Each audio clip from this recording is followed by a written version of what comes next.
Hi, I'm Phil D'Agostino, your guide to naked thinking. In the last video, I talked about what naked thinking actually is.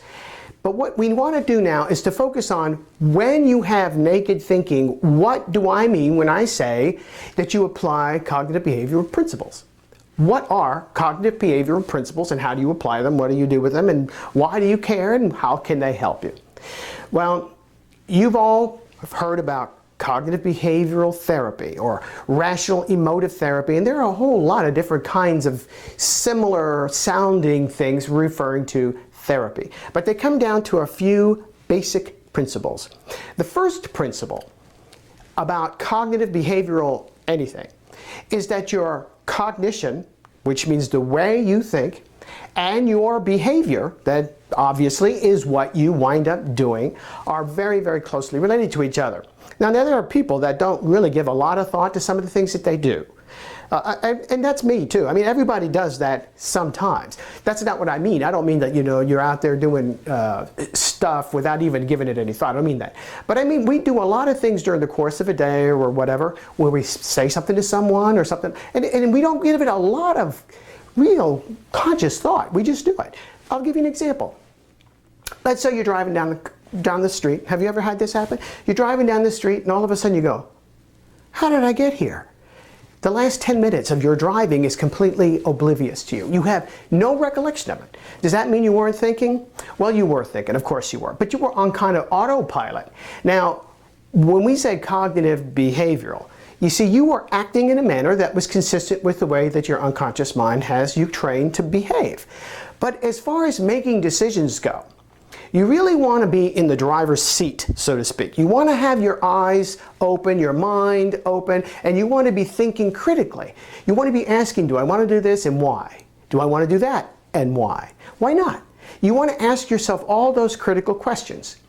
Now, in cognitive behavioral anything, the principle is essentially that the way you think serves you best when it's based on reality. Now, there are a lot of ways that a person's mind can actually have them believing things that aren't really reality-based.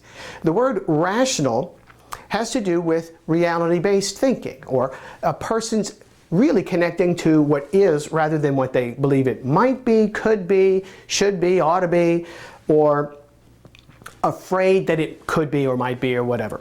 And the bottom line is, there are many people that get themselves very, very upset, not over what is being said or what is being done, which is the reality, but over what they think could be behind what's being said or what's being done, or et cetera, et cetera. Now, that's what I mean by a cognitive behavioral principle. What we want to do with naked thinking, and the way that we use these principles in naked thinking, is to get away from the emotion to the degree that we can, and clearly think in terms of reality-based thinking. So that when we do evaluate something, when we do think about what is right or wrong about doing a certain action plan or whatever, that we have the reality of what we're looking at driving those thoughts rather than the fear, the concerns, or whatever. There are many different ways that a person can distort their thinking. As a matter of fact, there are things called cognitive distortions that have been listed many places, and I have them listed on my site too as well. But what we want to talk about just for a few more minutes is that this cognitive idea of connecting with reality and asking yourself the questions about the reality of, for example, what am I having to deal with? What is it that I might do? What would the result be if I did that versus something else? Any number of things that allow us to plan, judge, and all that kind of thing. That happens best when it's reality-based. We call it rational thinking. Albert Ellis, a psychologist who became famous in the 1950s, he talked about rational emotive therapy. And in his case, like cognitive behavioral therapy, we start with what do you think, and how you think drives how you feel. But how you feel changes how you think. So once you start getting yourself in that spiral, what happens is one causes the other, which is causing the other, and the next thing you know, you're doing something, saying something, or not, and then an hour later, you're thinking to yourself, man, if I had only said this, or if I had only said that. And you see, that's what cognitive behavioral principles being put into action now when you need it can do for you.